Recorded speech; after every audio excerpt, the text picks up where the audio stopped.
Hey, it's Karlie from Graf, and today I'm going to talk to you about creating a mosquito repelling planter for your patio or entryway.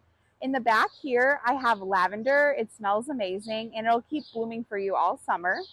And then this is a citronella geranium. It smells just like a citronella candle. It's very bug repelling, and it is very potent smelling. It's awesome. And then over here, I have creeping thyme. There's all different types of herbs that you could use to battle your mosquito problems. You can use rosemary and basil. And then I also have marigolds. They're great for repelling bunnies and bugs. And then in the front, this is ageratum, and it'll be nice and full and blue for you all summer. And it also repels mosquitoes. All of these flowers love full sun. They need around 6 hours of direct light, and they'll keep blooming for you all summer and look nice on your patio. And if you wanted to skip the lavender or the citronella geranium, you could put in a lemongrass. They're also great for battling mosquitoes. We have all of these plants and even more in the shop. We hope you stop in.